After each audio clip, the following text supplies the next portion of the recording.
si nos la pasáramos todo el tiempo temáticamente, pues puedes agarrar muchos temas, pero a veces aplicas muy malos versículos porque a veces le echas un poquito de lo que tú piensas que dice. Pero en la predicación expositiva te hace sudar un poco más, te hace reflexionar más, porque puedes estar diciendo algo que realmente no está ahí, ¿verdad? O puedes también estar tratando de agregarle otros temas más que realmente ahí no los está hablando tanto. Entonces te pido, ¿verdad?, que inclinemos nuestro rostro o cerrar tus ojos si quieres, como tú quieras hacerlo, pero vamos a orar para que Dios nos ayude a poder entender su palabra. Señor, gracias por esta oportunidad, gracias por la vida de mis hermanos, por la vida más importante que es la tuya, que está en este lugar, porque donde está un creyente, ahí estás tú, Señor, porque tú vives dentro del creyente. Gracias, Señor, por tu Espíritu Santo que está en los creyentes.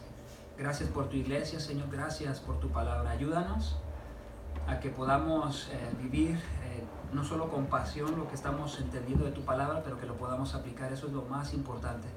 Necesitamos poder trasladar lo que vamos a escuchar en este día y trasladarlo, Señor, a una vida práctica esta semana. Ayúdanos a poder practicar, Señor, lo que estamos aprendiendo. Ayúdanos, Señor, ayúdanos a sentir esa necesidad, esa angustia, esa tal vez deseo, Señor, intenso por saber, Señor, acerca de qué cosas puedo yo hacer esta semana, de lo que estoy escuchando, de lo que estoy aprendiendo de tu palabra, Señor. Gracias, háblanos con tu palabra.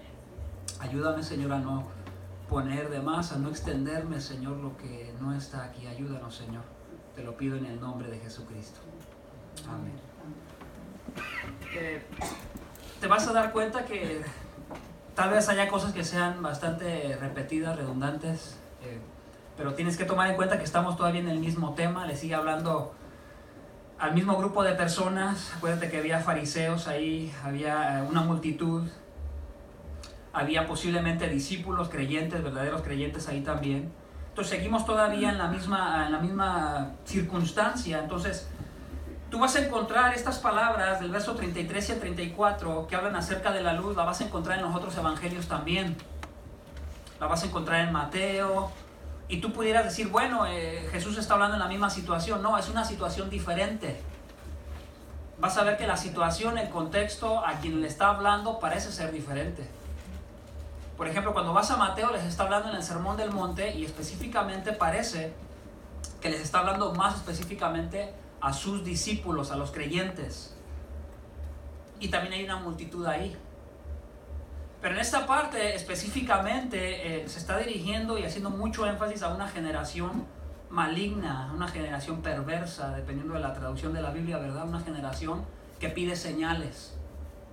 Una generación que no le es suficiente escuchar la palabra para arrepentirse y venir en fe a Cristo, sino que están más bien criticando, diciendo que la señal que Jesús ha hecho no es suficiente. Hay un excelente ejemplo en Mateo acerca de cuando Él alimenta a las multitudes. La mayoría de ustedes se ha de recordar, ¿verdad? Alimenta a las multitudes ahí, miles de personas.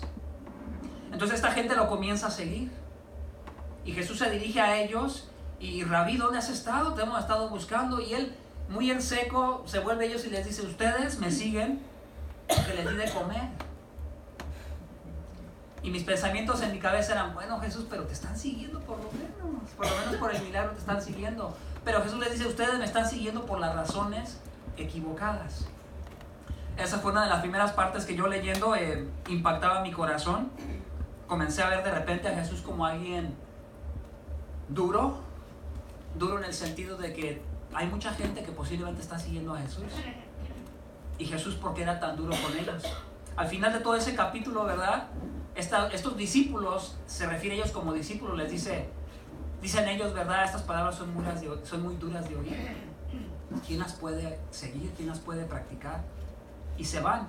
Entonces Jesús se vuelve a sus discípulos y les dice, ¿ustedes también se quieren ir? Y Pedro, no, Señor, no. Entonces tú miras una actitud diferente entre esos discípulos, aparentes discípulos, y una actitud diferente entre lo que viene siendo un verdadero discípulo. En este caso aparece ahí Pedro. Y Pedro, ¿verdad?, revelado por el Espíritu de Dios, le contesta, no, solo tú tienes palabras de vida. Entonces, vamos a entrar al verso 33. Versos 33 y 34 nos habla de... son dos dichos diferentes. Pareciera ser el mismo, pero no lo es. Ahorita te vas a dar cuenta que no lo es. Son dos dichos diferentes. Y son dichos que tienen que ver con la luz. La luz tiene que ver con la vida... vamos a llamarle... primeramente tiene que ver con Dios, porque toda la luz proviene de Dios. Hay ciertos reflejos o sarpullidos, si le pudiésemos llamar, de cierta luz en los seres humanos. En el sentido de que cuando alguien hace una buena obra, cuando alguien se porta bien, cuando alguien es íntegro, pues la gente como que se asombra de ese tipo de cosas, o lo reconoce por lo menos en la gente. Pero la luz que está hablando aquí es una luz que específicamente se refiere a la persona de Dios. Vamos a leer el verso 33 si me sigues. Nadie, te estoy leyendo de la Biblia de las Américas, es muy parecida, pero me gusta leer mucho de la Biblia de las Américas porque el énfasis que hace me parece muy adecuado. Nadie cuando enciende una lámpara la pone en un sótano ni debajo de un almud, sino sobre el candelero para que los que entren vean la luz. Entonces, para poder entrar, ¿verdad?, en esa parte de la luz, quisiera, si me sigues por favor, a unos versos ahí atrásito. Acompáñame a lo que es el verso 30. Porque de la misma manera que Jonás vino a ser una señal para los ninivitas, así también lo será el Hijo del Hombre para esta generación. Estas personas, ¿verdad?, pedían una señal. Lo que Jesús había hecho no era suficiente. No solo eso, la persona de Jesús y lo que Él manifestaba, la luz de Dios en su vida, parecía no ser suficiente tampoco, que tenían que pedir una señal para poder creer en Él. Pero fíjate, para poder entrar en el verso 33 de la luz que está hablando ahí, tiene que ver mucho con lo que se está hablando un poquito antes, porque habla de Jonás y habla de una predicación que Jonás le llevó a Nínive. Jonás llevó la luz de Dios a Nínive. Jonás no quería llevarla. Si tú lees la historia de Jonás, él absolutamente no quería. ¿Dónde quedó la voluntad de Jonás? No sé, por ahí quedó. Pero se cumplió la voluntad de Dios. Lo llevó a que les predicara. Y la predicación de Jonás fue de tal manera que gente de Nínive, ¿verdad?, aún hablando del rey de Nínive, se arrepintió. Hubo fruto de arrepentimiento en la vida de esa gente para salvación. Porque cuando tú adelantas en la escritura un poquito, dice que ellos van a ser los que van a ser parte de las personas que van a hacer juicio contra la generación mala que no quiere creer. Les está dando un lugar de salvación a esas personas que creyeron. Yo no te puedo decir que absolutamente toda la ciudad creyó. Porque tú sabes, como cuando sucede, ¿verdad?, a veces en nuestra cultura donde hay un montón, a veces uno se arrima, ¿verdad? El simple hecho de que mucha gente se acerque porque mira que hay mucha gente ahí no quiere decir que tenga la convicción. Lo que yo te puedo decir es que gente se convirtió de ese lugar y dio fruto de arrepentimiento en Nínive por la predicación de un hombre. Entonces Jonás fue luz y lo usó Dios como un instrumento para llevar luz a ese lugar. También miras el ejemplo de la reina del sur. La luz de Dios se reflejó en la vida, en el verso 31, no de la mujer particularmente, pero sí en la vida de Salomón. Aunque tú miras muchas cosas malas y pecados en la vida de Salomón, se reflejó una sabiduría tan grande que, como nos decía el pastor Jaime, tuvo que venir desde lejos para escuchar. Ella quería escuchar la sabiduría que salía o que expresaba Salomón. Entonces fíjate lo que provocó una predicación de un hombre que predicó en contra de la maldad, provocó que gente viniera en arrepentimiento y fe a Dios. La sabiduría de un hombre, de un rey, hablando de la palabra de Dios, provocó que una mujer viniera desde lejos para escuchar, no para ver ninguna señal, no para pedir ninguna señal, sino para escuchar la sabiduría que había en ese hombre. Y viene totalmente de la palabra de Dios. Si podemos poner aquí arriba, quisiera leer Salmo 119, 105. Muchos de ustedes lo han escuchado. Lámpara es a mis pies tu palabra y lumbrera mi camino. En el verso 33 habla de una lámpara. Cuando se enciende una lámpara, particularmente este verso habla de la palabra de Dios. La palabra de Dios proviene de Dios. La palabra de Dios es la manifestación para nosotros de la luz de Dios. Porque a través de las Escrituras conocemos a Dios, escuchamos a Dios. Escuchamos hablar las palabras de Dios. Yo te estoy hablando ahorita con mi boca, pero si te hablo la palabra de Dios, Dios te está hablando a través de su palabra. Cuando enciende una lámpara, no la pone en un sótano ni debajo del almud, sino sobre el candelero. El almud es una vasija de madera tipo como triangular, pero con el hoyo arriba para poderlo usar como un contenedor, como una medida. Entonces es muy sin sentido que alguien encendiera una lámpara para apagarla. Nadie hace eso. Nadie va a trabajar y no cobra su cheque. Siempre hay una razón, ¿verdad?, de por qué hacemos las cosas. Entonces, cuando Dios encendió una lámpara en la vida de estas personas, lo hizo con un propósito, de que fueran luz. Entonces, el propósito de la palabra de Dios para nuestras vidas es que sea luz y que nos alumbre. Y que Dios pueda conseguir su propósito para el cual Él dejó su palabra.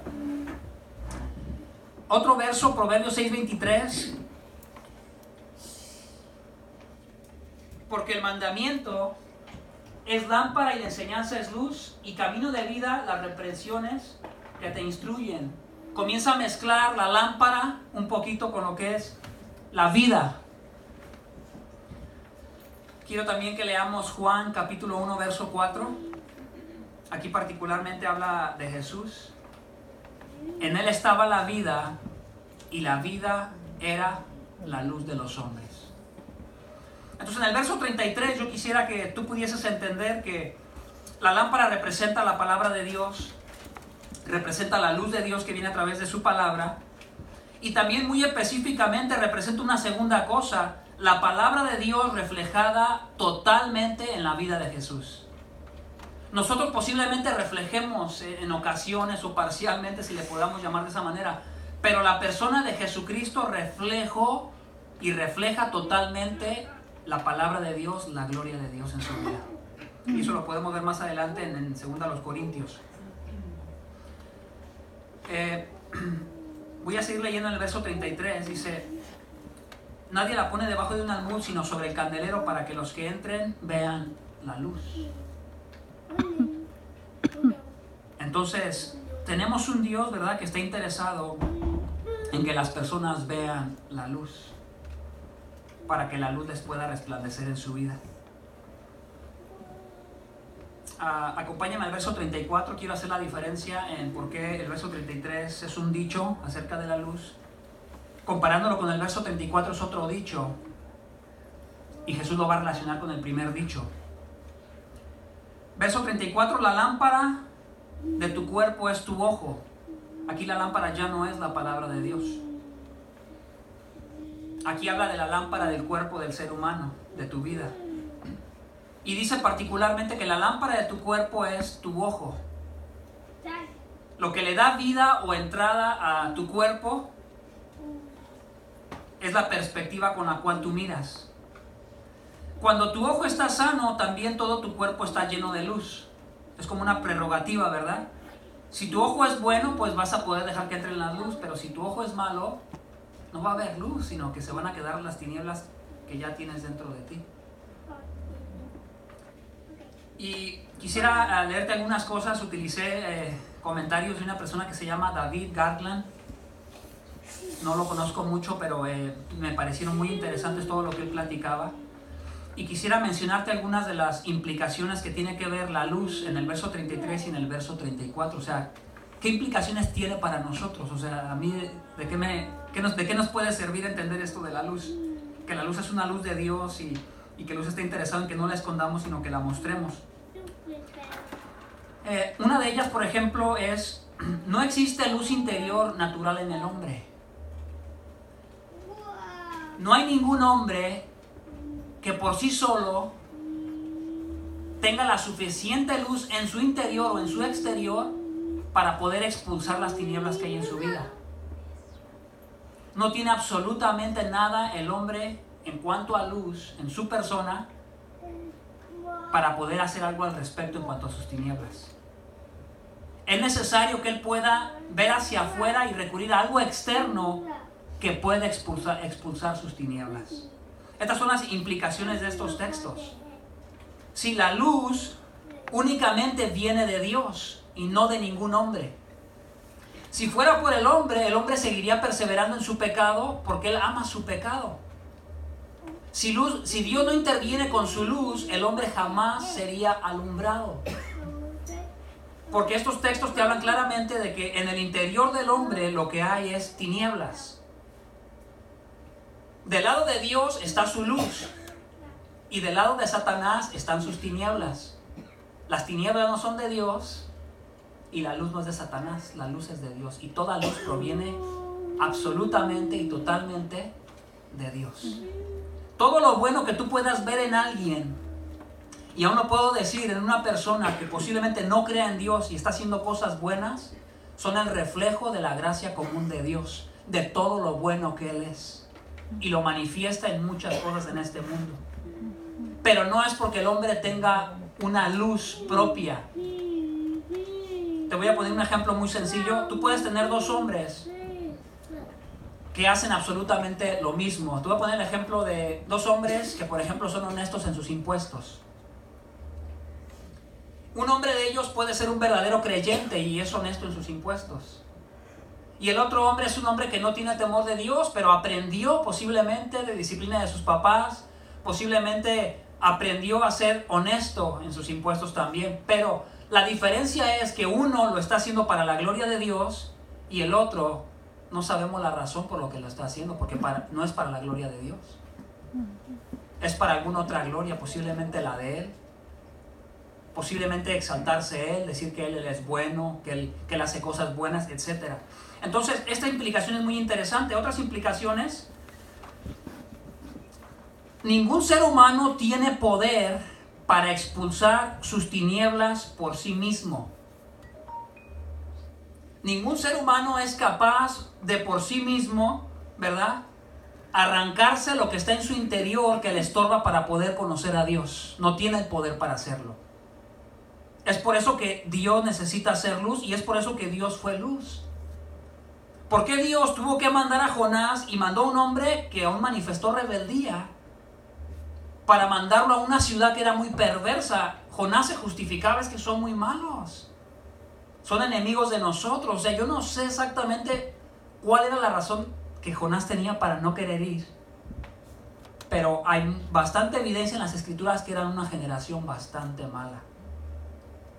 ¿Y cómo fue posible que una generación mala, pecadora, que no conocía de Dios, posiblemente nunca se les había hablado de Dios? Pero fíjate, Dios y su luz, Dios hace su plan y ejecuta su plan y lleva luz hasta Nínive. Y gente viene en arrepentimiento y fe, que fueron testigos de esta luz. Pero ¿qué le estaba sucediendo a las personas aquí, particularmente en el verso 34? Fíjate, les habla de su perspectiva con la cual ellos estaban viendo a Jesús. Jesús había sido luz para ellos, porque Él les dice: la única señal que les voy a dar es mi persona. Les habla acerca de la resurrección. El pastor nos habló un poquito, porque Jonás habla un poquito acerca de eso, que así como Jonás fue señal para los ninivitas y estuvo en el pez grande, ¿verdad?, por 3 días y 3 noches, así también el Hijo del Hombre lo estaría debajo de la tierra. Y aún parece que eso no fue suficiente, lo estuvimos viendo la semana pasada. Pero quisiera hacer hincapié un poquito en las dos perspectivas que aparecen ahí. La primera: cuando tu ojo está sano, también todo tu cuerpo está lleno de luz. Pareciera ser una prerrogativa de que allá afuera o aquí en la iglesia hay personas que tienen el ojo sano y hay personas que tienen el ojo malo. Entonces yo quisiera que pensaras un poquito en eso. Bueno, ¿de cuál de los dos yo soy? Vamos a ver de qué nos está hablando un poquito de esto. Quisiera leerte algunos ejemplos en las escrituras. Si me acompañas a Juan capítulo 3, verso 19 al 21. Si está aquí arriba lo puedes seguir. Yo voy a leer para ti.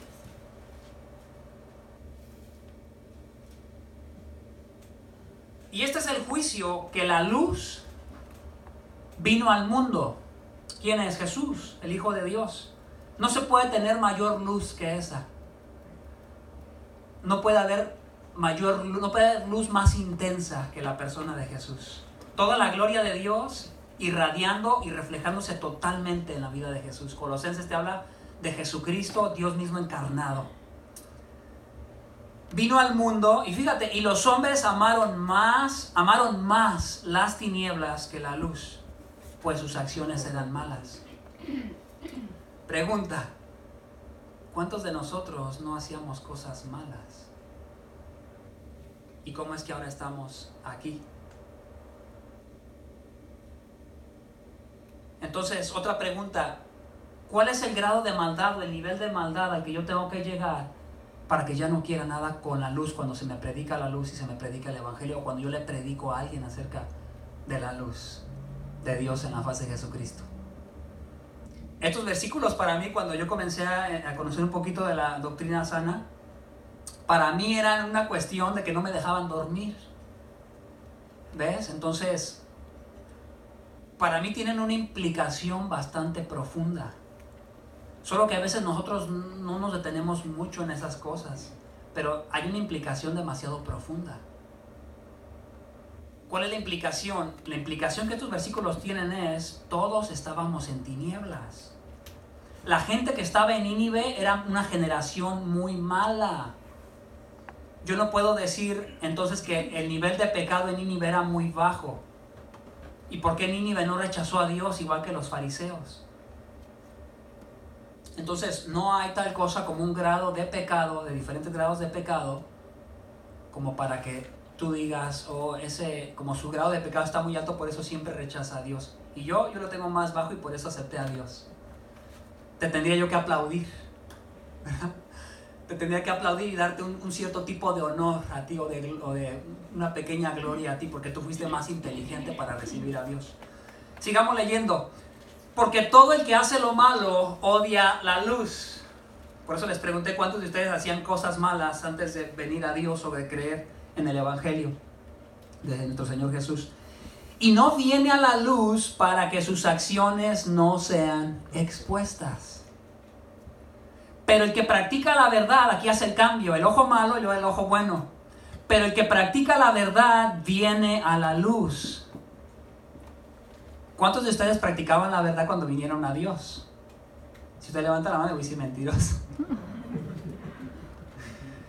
Todos practicábamos la maldad, todos practicábamos pecados, pero fíjate, pero el que practica la verdad viene a la luz.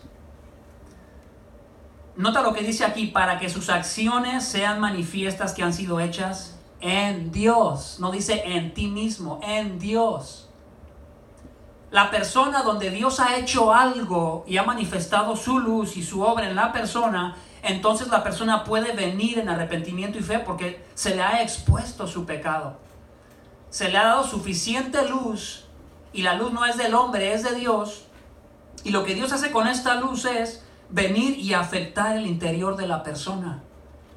Obrar en el interior de la persona y disipar y expulsar sus tinieblas. Tú no puedes quitarte las tinieblas temporalmente y decir, a ver, tinieblas, te voy a poner aquí un ratito, me voy a poner en un lugar neutral, ni me voy a ir con la luz, ni me voy a ir con las tinieblas, me voy a poner en una posición intermedia para escuchar el mensaje de Dios y decidir si quiero con él o no. Tú vas a la Escritura, a todos estos versos, y no hay tal cosa como una posición neutral. O estás en tinieblas o estás en luz. Vamos a otro verso que tiene este mismo principio. 2 Corintios 2, 14 al 16. Seleccioné 13 versículos. Son demasiados que no nos acabaría, yo creo, en toda la tarde de ahora. Entonces, solamente vamos a ver 13. 2 Corintios, capítulo 2, verso 14 y 16. 2 Corintios, capítulo 2, 14 y 16. Pero gracias a Dios que en Cristo siempre nos lleva en triunfo y que por medio de nosotros manifiesta en todo lugar la fragancia de su conocimiento. El verdadero creyente, a pesar de las dificultades, va de triunfo en triunfo porque Dios le va ayudando, va formando a la persona de Jesús en su vida y va llevando el olor del conocimiento de Dios. Verso 15, porque fragante aroma de Cristo somos para Dios. A los que realmente han nacido de nuevo, que han nacido de Dios, despiden un olor agradable a Dios. pero no por tus obras, porque si fuera por las obras malas que todavía haces, tendría Dios de a ratos que taparse la nariz, porque todavía pecamos. Pero fíjate lo que sigue, porque fragante aroma de Cristo somos para Dios entre los que se salvan. Aquí está hablando de evangelismo. Si quieres aprender cómo evangelizar, lee 2 Corintios 3, 4, el capítulo 2 también. Para unos somos para Dios entre los que se salvan y entre los que se pierden, punto y coma, para unos olor de muerte para muerte y para otros olor de vida para vida. Siempre que Pablo predicaba, aunque él era olor de Dios agradable para Dios, porque Cristo estaba en él, para mucha gente él era olor de vida, porque recibían el mensaje y se arrepentían. Pero vemos el otro grupo de mucha gente también que se convertía la predicación de él y su vida de él en olor de muerte, en algo repulsivo que ellos no quieren escuchar y no quieren recibir. Y por eso habla de muerte, olor de muerte al escuchar, y muerte porque se quedan en su muerte espiritual, porque rechazan la única fuente de luz, que es el Evangelio de nuestro Señor Jesucristo, que proviene y contiene la luz de Dios y que contiene la palabra de Dios. Vamos a mirar Hechos 28, 26 al 27. Este es un excelente también ejemplo de esto. Verso 26 y 27, Pablo está predicándoles a un grupo de personas. Unos se convierten y otros no se convierten. Y él le contesta y le da una palabra a los que no se convirtieron. Fíjate lo que les dice. Diciendo, ve a este pueblo, y él está citando Isaías, ve a este pueblo y di, al oír oiréis y no entenderéis, y viendo veréis y no percibiréis. Pregunta, entonces, ¿para qué les predicó? Es como que les estuviera reclamando. Les predica la luz, les dio suficiente luz, porque yo me imagino que Pablo entendía el evangelio lo suficiente como para que les haya dado un mensaje mal. Y le contesta a esta gente, esta es la razón por la cual ustedes no quieren. Fíjate lo que les dice. Porque el corazón, verso 27, de este pueblo se ha vuelto insensible. Y con dificultad oyen con sus oídos. ¿Por qué no oyen el mensaje? Porque hay tinieblas en su corazón. Entonces el ojo malo, para poder ser un ojo malo, cuando se te predica el evangelio, tú le predicas el evangelio a alguien, y su manera de recibir el evangelio es con un ojo malo y lo rechaza totalmente, es porque es una manifestación de las tinieblas que hay en el interior. Y todos los seres humanos, aún los que son creyentes ahora, estaban en la misma condición. Entonces, ¿por qué la mayoría tal vez de nosotros se nos predicó el evangelio y no respondimos inmediatamente? No respondimos al instante, oh sí, la palabra de Dios. Muy posiblemente fue un proceso incómodo.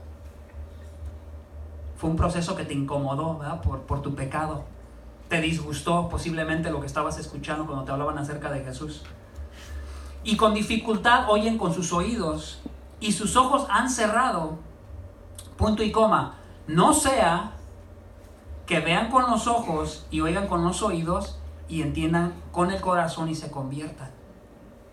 Y tú ves el mismo principio, y este principio lo ves en las Escrituras demasiadas veces, créeme, solo te busqué algunos para poderte poner este ejemplo. Entonces, ¿qué implicaciones tiene? Vamos a regresar al verso 34. ¿Qué implicaciones tiene el ojo bueno y el ojo malo y la luz en esta parte de las Escrituras?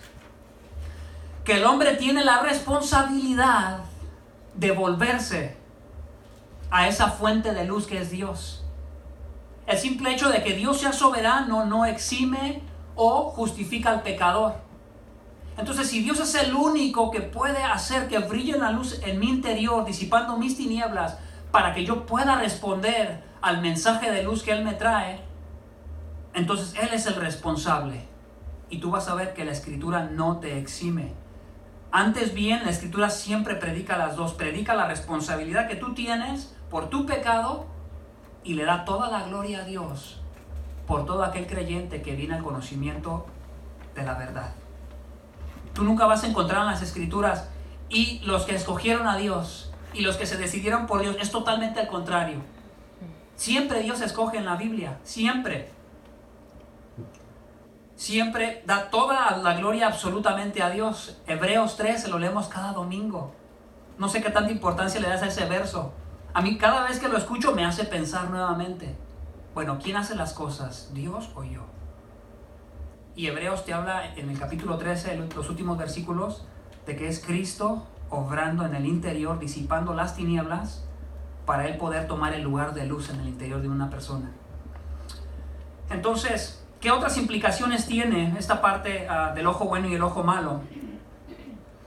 Que el hombre no solo tiene que volverse la fuente de luz para que sean expulsadas sus tinieblas, sino que también en ocasiones las tinieblas pueden ser tan densas. Podemos estar aquí escuchando de la palabra de Dios, podemos ser personas que estamos aprendiendo la palabra de Dios, que sabemos bastante de la palabra de Dios, y en la Biblia podemos ver demasiados ejemplos de personas que tuercen las escrituras, de personas que van a apostatar de la fe, de personas que aparentemente son cristianas, pero que el Señor les dice: apartaos de mí, nunca os conocí. No les dice un día los conocí y luego me dejaron de conocer. Les dice nunca. Y yo dije, Dios mío, son implicaciones muy fuertes. Porque imagínate, estar tú en un lugar y estar toda tu vida engañado.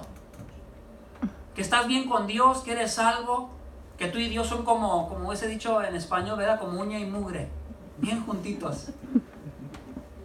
Esa gente que aparece en Mateo 7, 21 al 23, parecen estar engañados de que son de Dios. Y Dios les dice, nunca los conocí.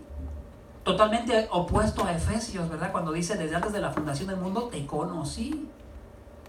Hablando de esa relación íntima y disposición del amor de Dios para la persona. Una última aplicación en esta parte: las tinieblas asumen una facultad o poder para usar de la voluntad del ser humano. O sea, el ser humano aparentemente es libre para decidir venir a Dios, sí, pero no viene porque ama sus tinieblas. Es una disposición en el corazón. Posiblemente sí tenga, o posiblemente tenga esa posición de sí poder venir, pero ¿por qué no viene? Porque su ojo es malo. ¿Por qué? Porque su corazón es malo. Lo externo refleja lo interno. Entonces, cuando viene la luz del Evangelio a la vida de una persona, por ejemplo, en el caso de ellos ahí, Jesús les dio toda la suficiente luz. Dios mío, era para que se hubieran convertido todos. Cuando tú vas a predicarle a alguien, regularmente tú le tratas de, a lo mejor que tú entiendes, le predicas del Evangelio y la persona, no, tal vez mayormente son excusas las que te ponen siempre. No, pero ahí donde tú vas, yo conozco a Pancho. Y Pancho, la verdad, nada, se porta muy mal, es un hipócrita. Entonces, las tinieblas es siempre la excusa que te lleva a dar, ¿verdad? Excusas. Porque el ser humano no está en una disposición interna de... Tú vas y le predicas a alguien, mira, la Biblia dice que eres pecador. No, yo no soy pecador. No, la mentira no es tan mala, yo miento poquito.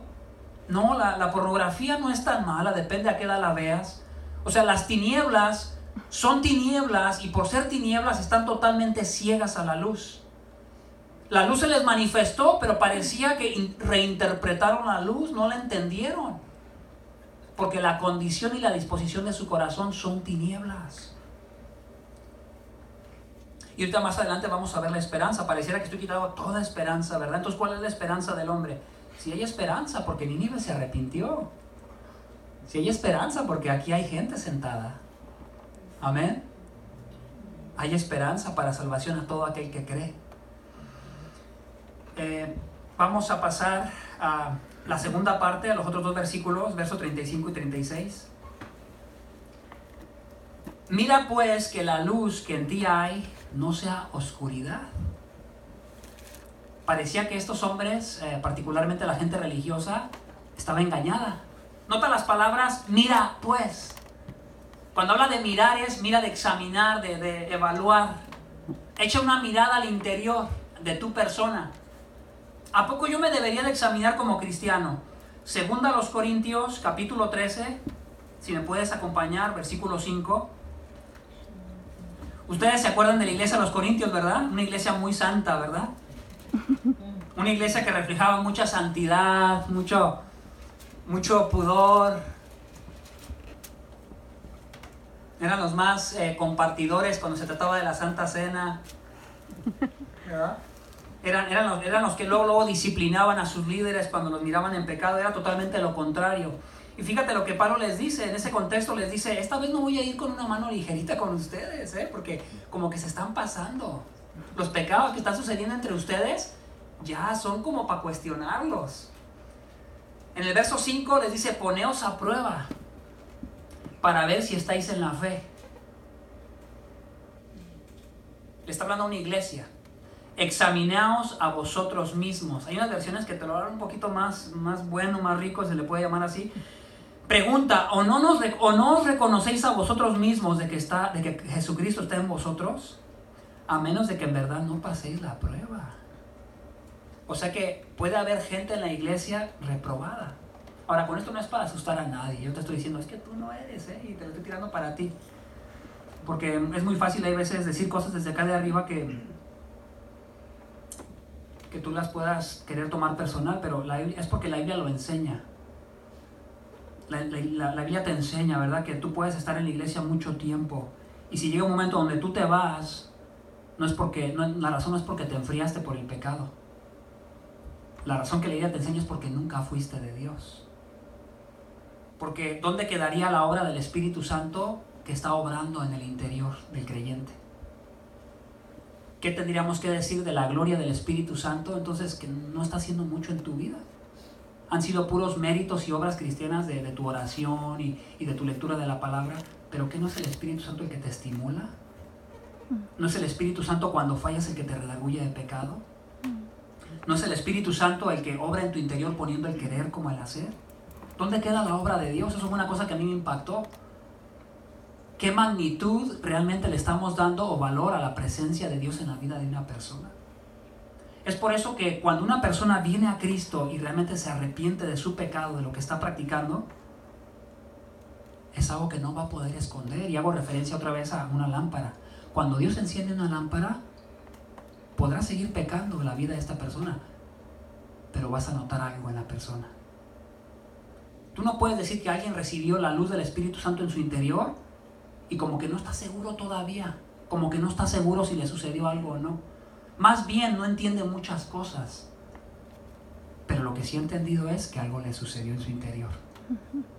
Que amaba el pecado y comenzó a sentir un odio, un aborrecimiento hacia lo que antes tanto le gustaba. Y eso es algo que tú no puedes ocultar. Por eso les decía, no vaya a ser que varios no estén pasando la prueba, ¿verdad? Vamos a regresar otra vez a Lucas. Implicaciones en este verso. Una persona ha rechazado la luz por las tinieblas. ¿Por qué ellos rechazaron la luz? Por sus tinieblas que estaban dentro de ellos. Y es una disposición que está en el corazón de cualquier persona. Quiere ser bueno y hace buenas obras a su manera, pero no hace obras realmente para la gloria de Dios. ¿Por qué? Porque realmente podrá haber momentos donde se siente mal y quiere hacer buenas obras por la situación y los problemas que vive, pero realmente no es por la disposición de su corazón que ha sido cambiada. Es tal vez porque quisiera vivir una vida que no tuviera que vivir esas consecuencias, esos problemas que está atravesando. No lo está haciendo por un dolor del pecado que practica y de la vergüenza que siente delante de un Dios santo que lo está viendo. Otra implicación, al hacer esto, o sea, al entregarte a las tinieblas o cambiar a la luz por las tinieblas, uno se entrega a una fuerza poderosa de tinieblas que intercepta la luz y hace las tinieblas más impenetrables. Y con esto pareciera decir que Dios no va a ser capaz de hacerlo, pero no es lo que está diciendo. Está hablando de la condición de personas que están aquí siendo testigas de toda la gloria de Dios, de la luz de Dios, de la vida de Dios practicada en la vida de nuestro Señor Jesucristo, y no les fue suficiente. Si eso no les es suficiente, no habrá nada más que sea suficiente.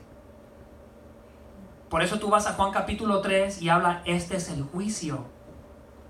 Que la luz vino al mundo, estuvo con ellos, se les mostró a esa gente, ellos lo tuvieron físicamente. Dice, y amaron más sus tinieblas que la luz. Y este es el juicio, porque no hay otra cosa allá. Si a alguien se le muestra la luz, se le explica, se le habla como es, y no lo está ayudando para que venga en arrepentimiento y fe a Dios, no hay una mejor luz que la luz, ¿verdad? De Dios. Y quisiera terminar con unas partes que van a reafirmar esta última parte y nos van a ayudar a que tengamos esperanza. Esperanza primero en tu persona, de que no tienes que estar a cada 5 minutos examinándote, ¿seré cristiano? ¿Seré cristiano? ¿Verdad? La implicación, ¿verdad?, con esto de examinarte es que tiene que llegar en un momento en tu vida donde tienes que recibir testimonio de que el Espíritu de Dios está trabajando en tu vida. Él es real. No puedes pretender que Él es real y de repente ya se hizo irreal en tu vida de la nada. Vayamos a 2 Corintios, capítulo 4, del verso 2 al 4. En esta porción de las Escrituras es donde vamos a ir concluyendo con unos versos interesantes de Tito y Santiago. 2 Corintios, ¿está aquí arriba? Sí. Ok.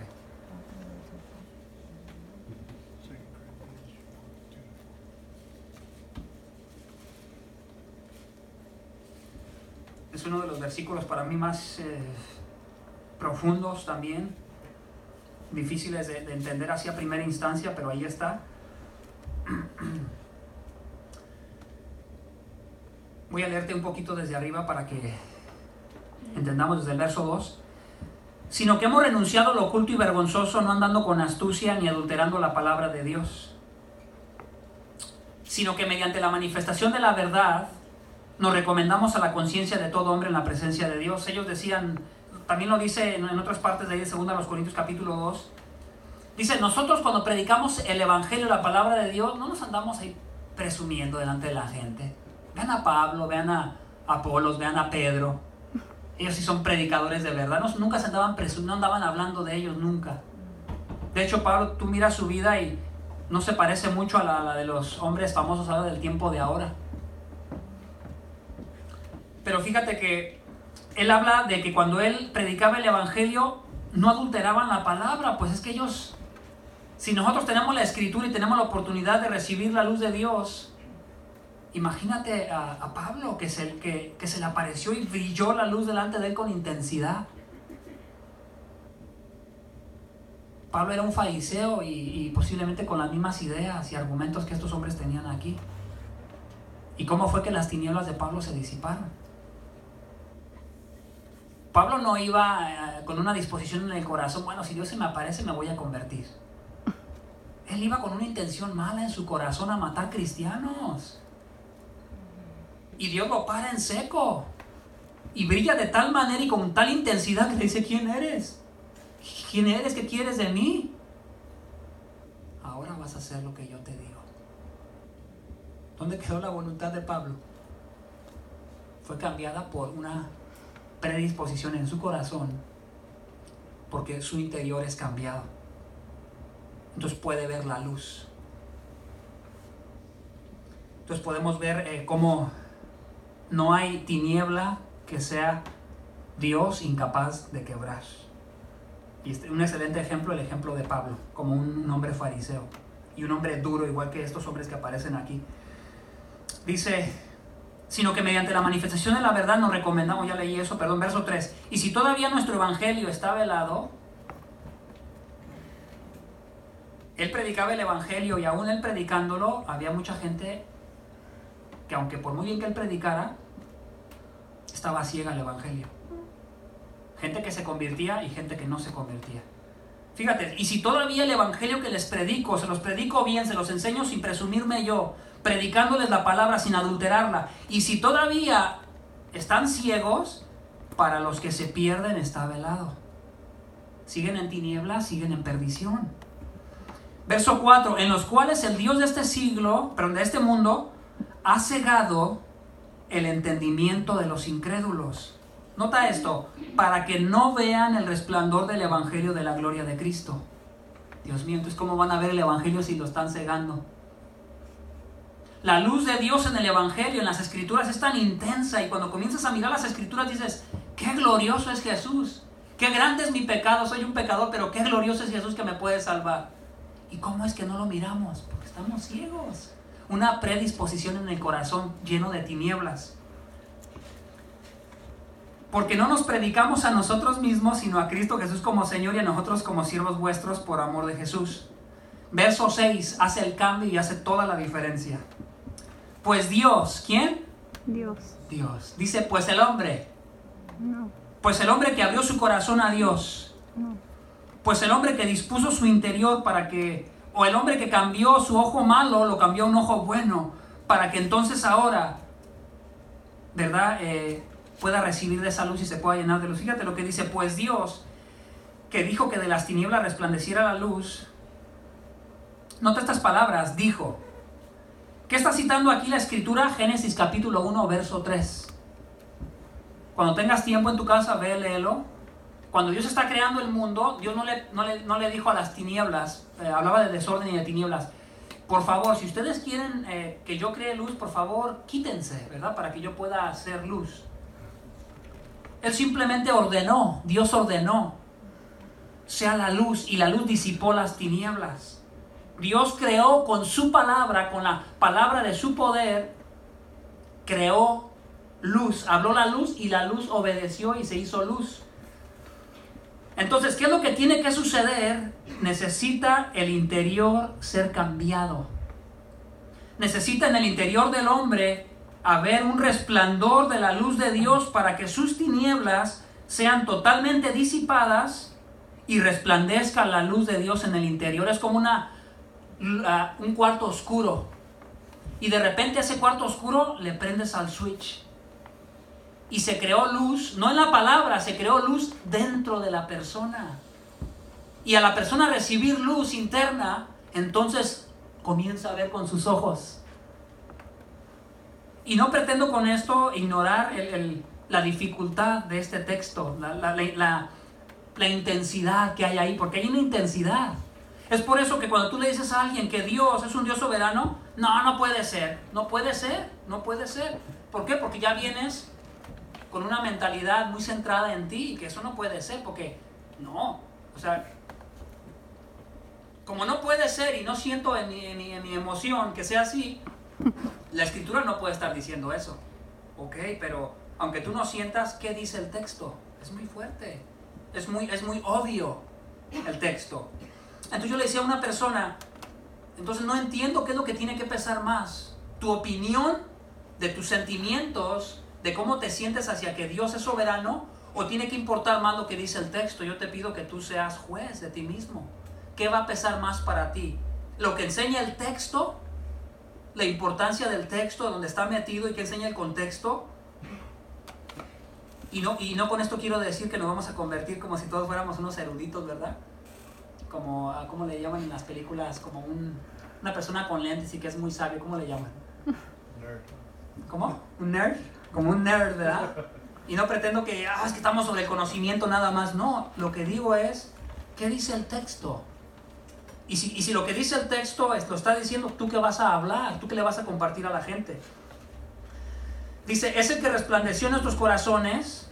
¿Dónde resplandeció? En el corazón. Para iluminación del conocimiento de la gloria de Dios en la faz de Jesucristo. Primero resplandece el interior, el corazón, y después se ilumina el conocimiento. No es al revés.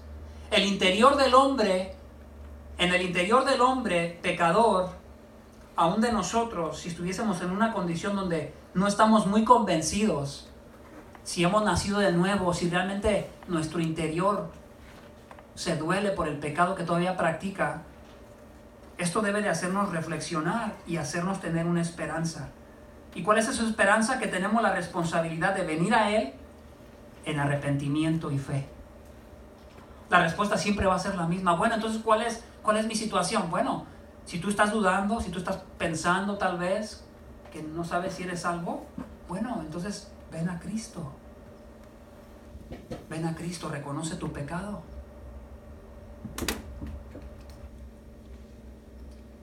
Tito 3:5.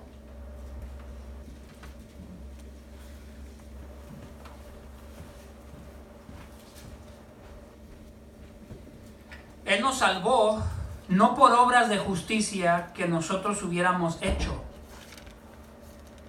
Nota que es bien interesante que tú pongas atención a esas palabras, porque tú puedes decir mucho con ese texto.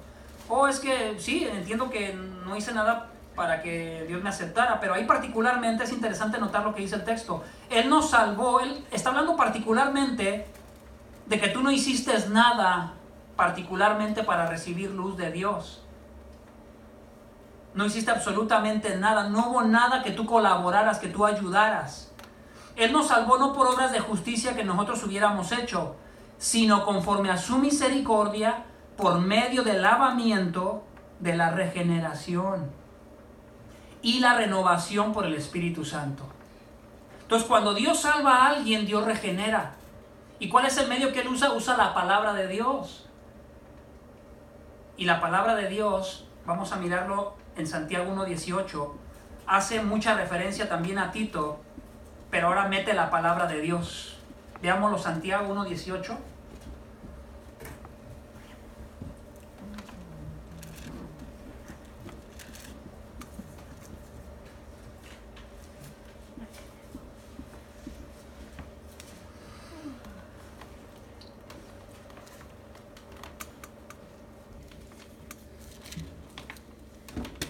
Leo desde el 17. Toda buena dádiva y todo don perfecto viene de lo alto. Desciende del Padre de las luces, en el cual no hay cambio ni sombra de variación.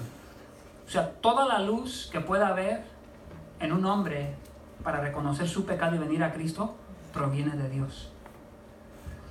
Verso 18, esta versión está muy interesante, si lo puedes seguir. En el ejercicio de su voluntad, ¿quién? Dios. En el ejercicio de su voluntad, o sea, Dios ejercitando su voluntad de Él, su decisión de Él, nos hizo nacer por la palabra de verdad. ¿Qué usó Dios o qué usa Dios para hacer nacer a alguien? El mensaje de la palabra de Dios. La palabra de Dios, que es el medio que nosotros usamos para poder manifestar luz a las personas. Dice, nos hizo nacer por la palabra de verdad para que fuéramos las primicias de sus criaturas. Y comparo esto con el verso 36. Así que, si todo tu cuerpo está lleno de luz, sin tener parte alguna en las tinieblas, estará totalmente iluminado como cuando la lámpara te alumbra con sus rayos. Esto se lo está respondiendo a ellos que querían señales, que no fue suficiente la luz de Él. ¿Qué les estaba diciendo? Su ojo es malo. Y la necesidad de que ustedes tienen es que su interior realmente sea cambiado, para que ustedes puedan percibir la luz que está enfrente de ustedes y puedan reconocerme. Y fíjate lo que dice. Si tu cuerpo está lleno de luz, está hablando del interior, sin tener parte alguna en las tinieblas, estará totalmente iluminado como cuando la lámpara te alumbra con sus rayos. Y pareciera un trabalenguas, porque en el verso 34 dice, si tu ojo es bueno, entonces te vas a llenar de luz. Y pareciera que entonces había gente entre los judíos, gente con ojo bueno y gente con ojo malo. Y al final parece que totalmente lo cambia. Ustedes necesitan realmente ser cambiados en el interior y por eso no me pueden recibir. Y yo quisiera, ¿verdad?, invitarte que oremos.